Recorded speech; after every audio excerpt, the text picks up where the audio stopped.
Thank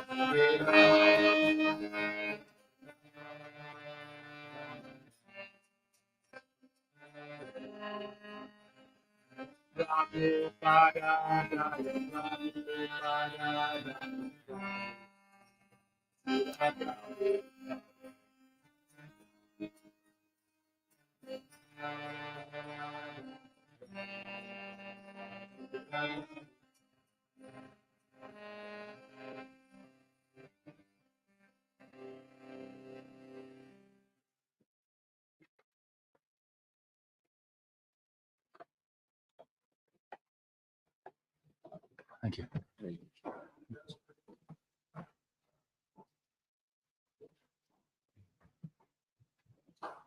Om Namo Bhagavate Vasudevaya. Om Namo Bhagavate Vasudevaya. Om Namo Bhagavate Vasudevaya. Om Namo Bhagavate Vasudevaya. Om Namo Bhagavate Vasudevaya. Om Namo Bhagavate Vasudevaya. Narayanam Namaskritya Naram Chaiva Naram Chama Devim Sarasvatim Vyasam Tattva Nidhi Rayet.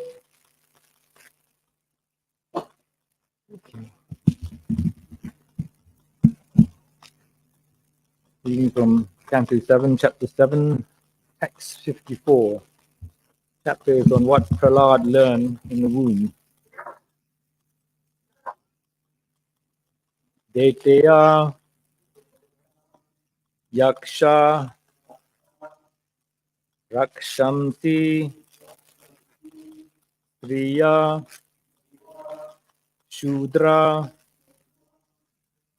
Vrajoka Saha, Kaga, Mrigaha, Papa Jivaha, Tanti, Yachuttatam, Yataha, Ditya Yaksha Rakshamsi, Priya Shudra Vrajoka Saha, Gamriga Papa Jiva, Tantiha Chutatam Gudataha, Ditya Yaksha Rakshamsi, Triya Shudra Vrajokasaha, Gamriga Papa Jivaha,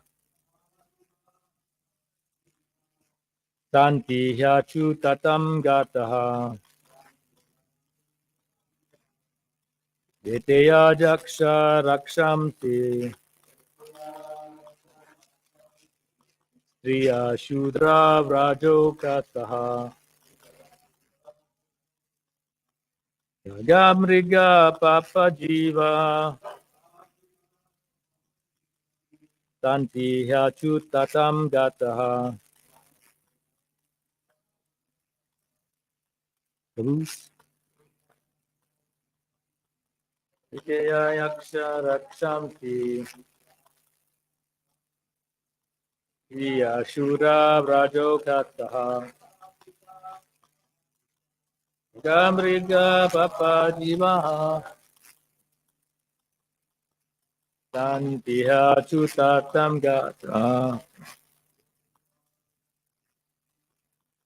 Ditya Raksha Rakshamsi, Triya Shudra Vrajokasaha, Gamriga Papa Jivaha, Tantiha Chutatam Gata,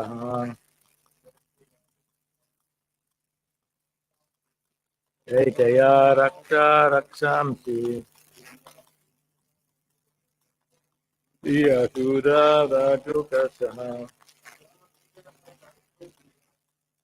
Amriga Papa Jiva.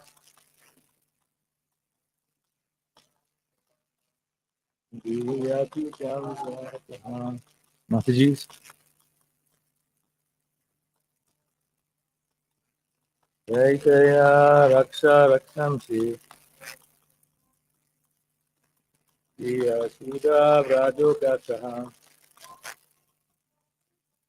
Yamriga Papa Jiva. Tandiya Chitatam Gataha.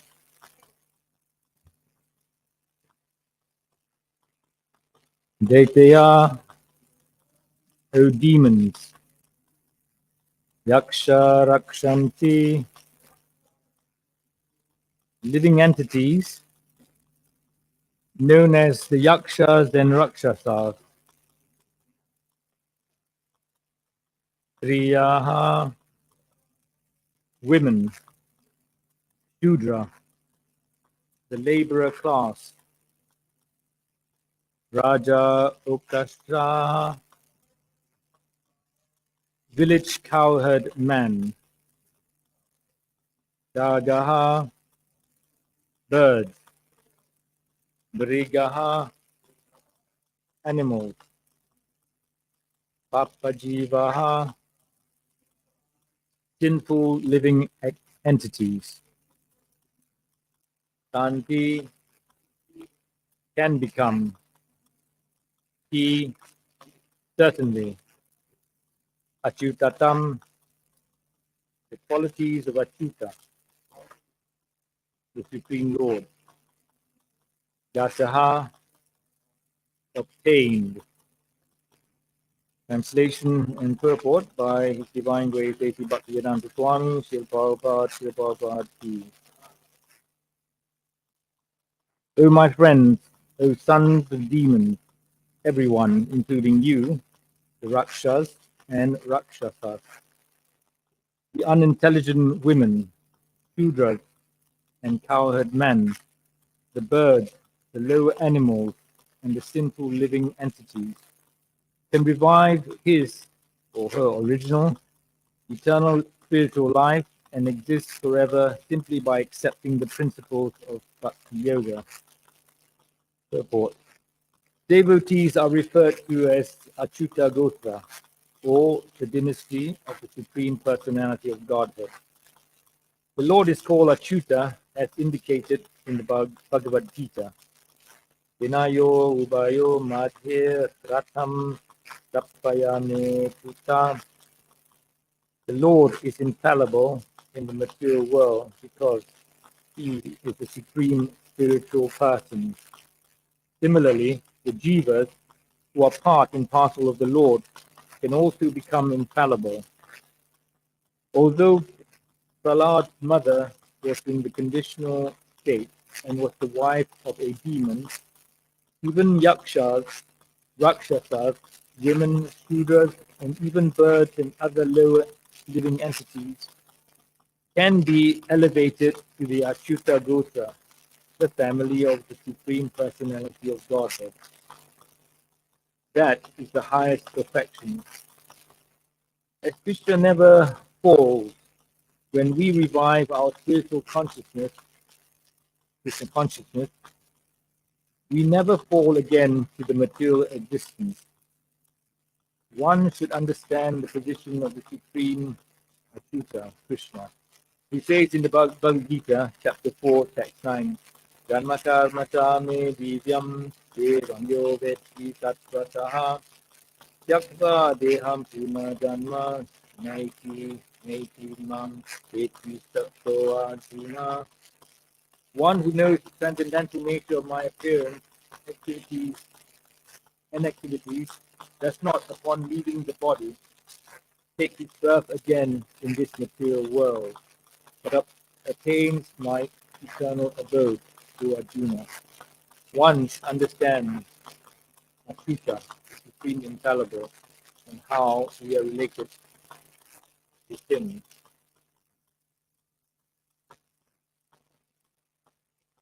And one should take to the service of the Lord. This is the perfection of life.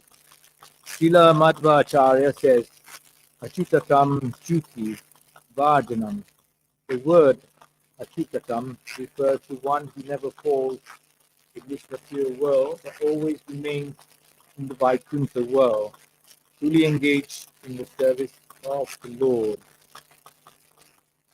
Translation again.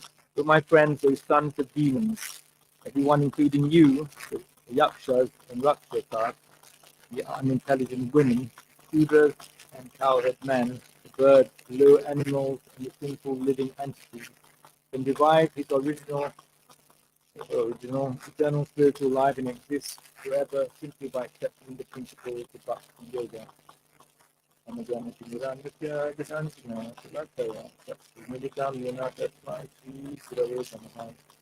Chaitanya Manadishtam Sapitam Yena Bhutale Swayam Rupa Kadamayam Vidati Swakitam Andeham Guru Sita Padakabalam Sri Guru Vaishnavam Cha Srisam Sadagatam Sahagana Raghu Matam Vitam Tatvaitam Savaditam Parijana Saitam Krishna Chaitanya Devam Sriyada Krishna Padam Sahagana Lavita Sri Krishna Sindhita Sri Krishna Karuna Sri Dina Bhakti Sadakate Krishna Gopikachanda Radha Santa Namaste Saptakanchana Gurangi Radhe Vrindavaneshwari Sudhani Sitadevi Pranamami Hari Priye Jai Samsudate Pangu Mama Manda Nasegati Radha Padam Devi Radha Madanam Namo Jamparati Vasalam Pangu Nagate Girina Upatam Hangande Sitanim Dinagaranam Namo Vishnu Padaya Krishna Prestaya Bhutale Srimate Bhakti Vedanta Swami Nityanamane Namaste Saraswati Devi Gauravani Prasarane Namaste Srinivadi Prasarane Jata Viveka Sipati Vidya Yogasa Sanam Bhavane Devai Sri Namaste Jai Shri Krishna Chaitanya Prabhu Nityananda Sri Advaita Vedanta Sri Gaura Bhakti Hare Krishna Hare Krishna Hare Krishna Hare Rama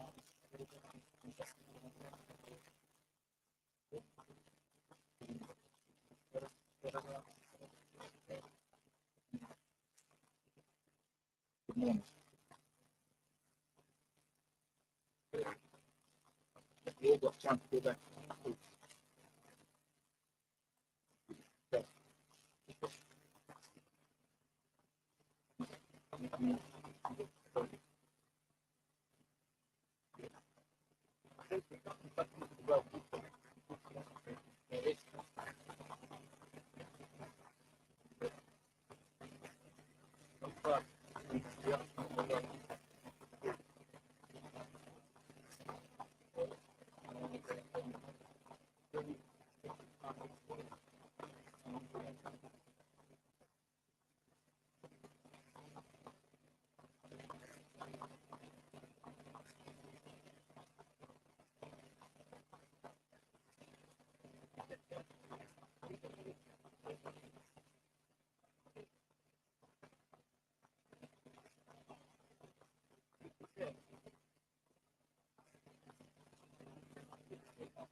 People's how do you call it, mood, so to speak, when you are preaching. Now, what is the biggest challenge we have regarding bhakti yoga? What is our biggest obstacle? Everybody, biggest obstacle to bhakti yoga? Huh? Offenses. Well, offenses is there, but what makes you commit an offense? If you speak between your ears, your mind. Prabhupada writes this canto.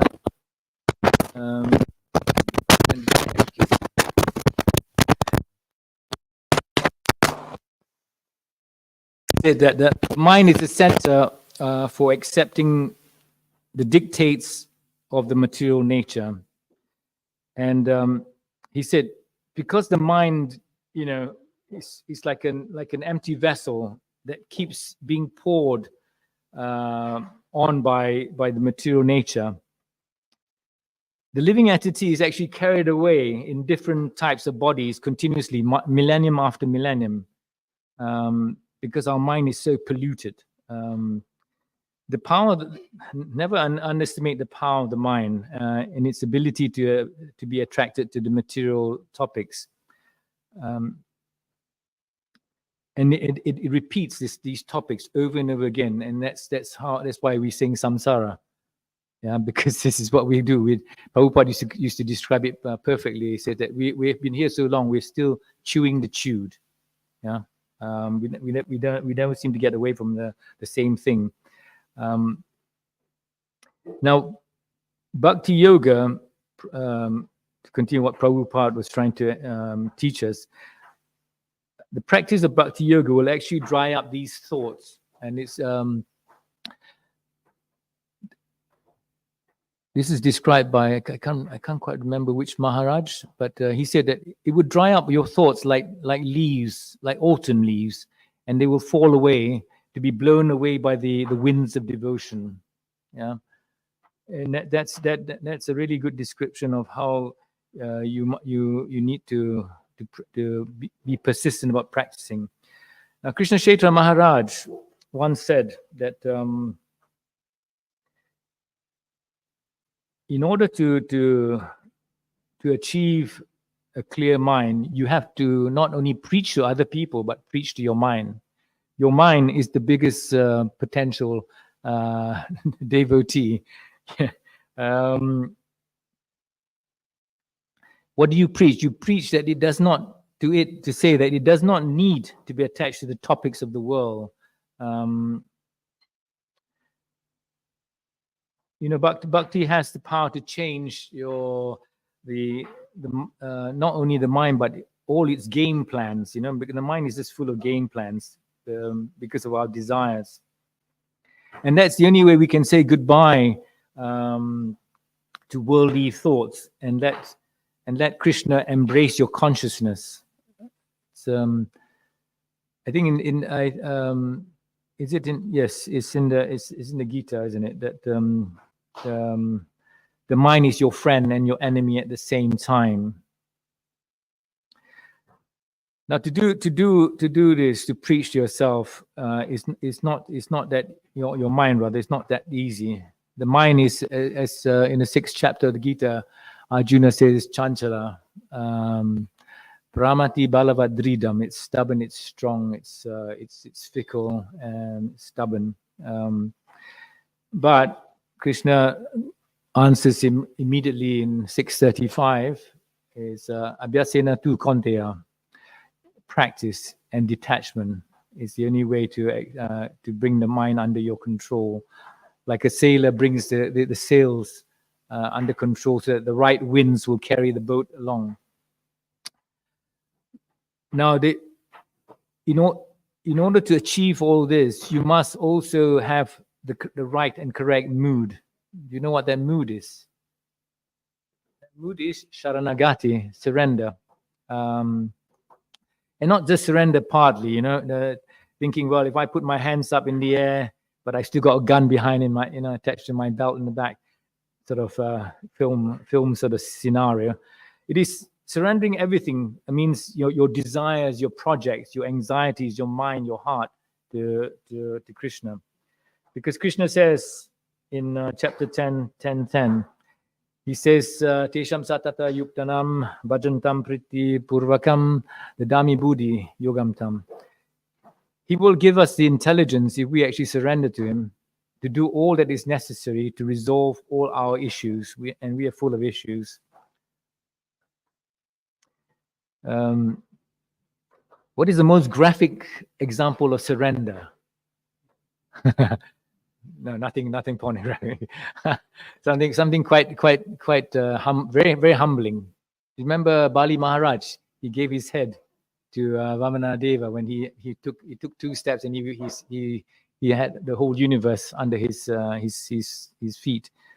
And he said, and when he asked Bali, where shall I put my 3rd step? Bali Maharaj understood and in all humbleness put his head by his feet. And that's a really graphic example of humbleness. Even Chaitanya Mahaprabhu says in the last Antilila of the Chaitanya Charitamrita, and it's part of Shikshastikam, Trinarapi Sunichara. That is the mood, because without that you cannot progress. Because then for example, the rest of the Shikshastika would mean nothing if you do not Trinarapi Sunichara.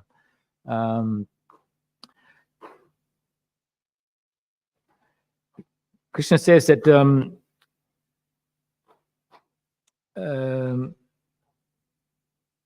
the whole Bhagavad Gita is based on a simple example, that he's given us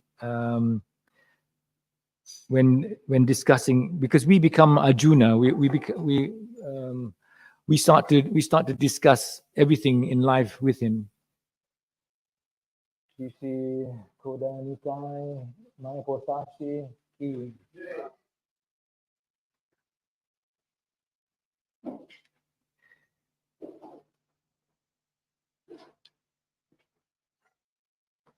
So the basic principle of Bhakti Yoga is to think of Krishna all the time. Now,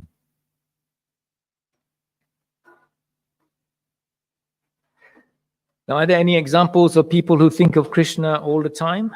Yeah. Huh?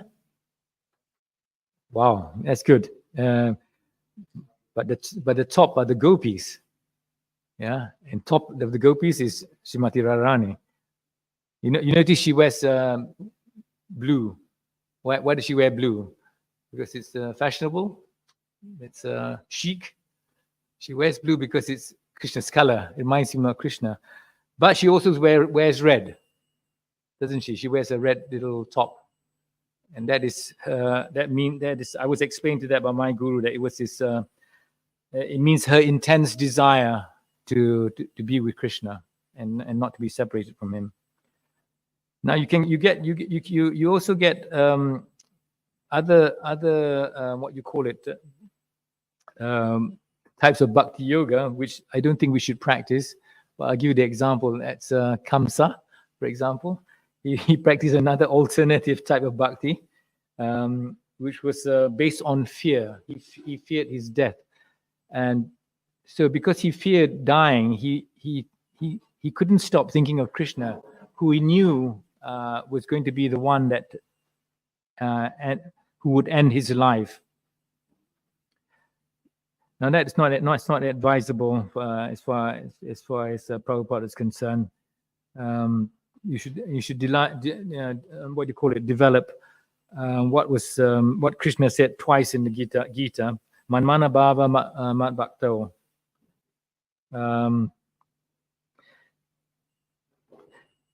Right? Oh, you know the rest of the verse. He said, it doesn't matter how you think of Krishna. You can use many, you can whatever helps you. Now, the very thought of Krishna is actually the basic principle of Bhakti Yoga. Yeah. And the benefits of Bhakti Yoga is unlimited. In Canto 3 of the Srimad Bhagvatam, it says 3:22-33. If you actually fail to achieve success in Bhakti Yoga in one life, you're given a chance to take birth in a family of rich people, royal family, brahmanas or devotees, and that's such a birth would actually facilitate Krishna consciousness atmosphere and help you achieve perfection. I think it was Mahatma Mahaprabhu who said that Krishna consciousness is like the mafia. Once you're in, you can't get out because you know too much. And he's right, actually. In Bhakti, you have to be convinced of three things, very simple principles. What are they? What you could be convinced about? Huh? Krishna. Well, okay. Krishna is God. Actually, Krishna is everything. Krishna is proprietor, enjoyer. Yeah. Yes. Sridham Sarvabhutanam. He's your ever well-wishing friend.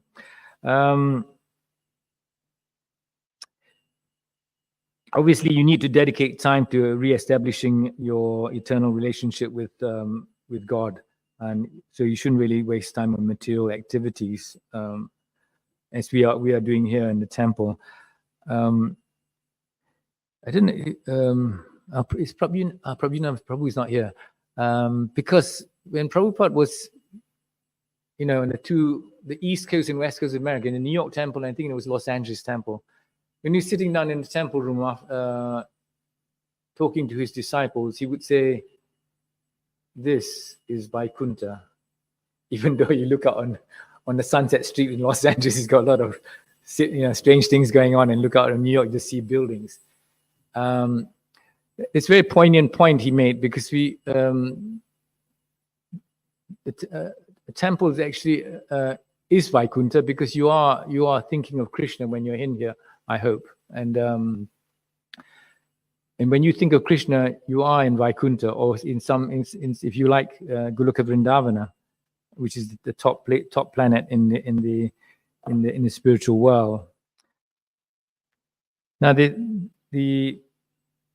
think you'll find when we in the future chapters, Prahlad Maharaj actually sets out the principal process of Bhakti Yoga, and I think you all know what these are, don't you? Shravanam, Kirtanam, Vishnu Smaranam, Padam Sevanam, Achanam, Vandanam, Dasam, Sakyam, Atma Nivedanam. God, you know everything. I just wasted my time. Okay, and now what does Bhakti Yoga do not only do for you? It doesn't only help you live well. It helps you to achieve that success that he talked about, which is Krishna Prema. Yeah, and but even more important, when you leave this body, this vehicle that has carried you through this life, you remember him. I think it's 8.5. Ante Kalicha Mameva. Krishna says, Smara Mukva Kalevaram. Because it is important that you remember him at the time, because otherwise you will still be attached to this material world and all that it has to offer.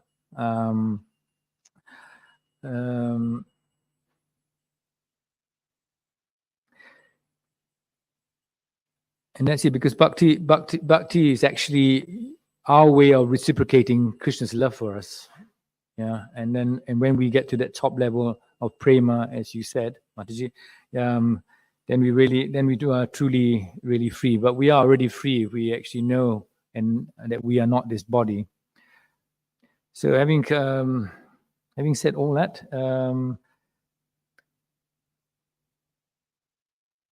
we just have to plow our neck and simply accept the principles of Bhakti Yoga. I finished there. Any questions, observations, and Prabhu? Yeah. Thank you, Prabhu. Beautiful class. I really liked the point when you were mentioning how Srimati Radharani wears blue dress and the red top. Thank you. I like that point. And just one thing, after you said, I realized these two paintings where Krishna is not with Radharani, he's also wearing golden and red. He's right? Golden and red. He's golden. Yeah, it reminds him of her. Yeah. But she's his love Shakti. Yeah. Okay. Anything else? No. Anybody else? Anything? Okay. Thank you very much for listening. Kantaraj Srimad Bhagavatam ki. Shilpa Pada ki. His Grace Govinda Ram Prabhu ki. Jai.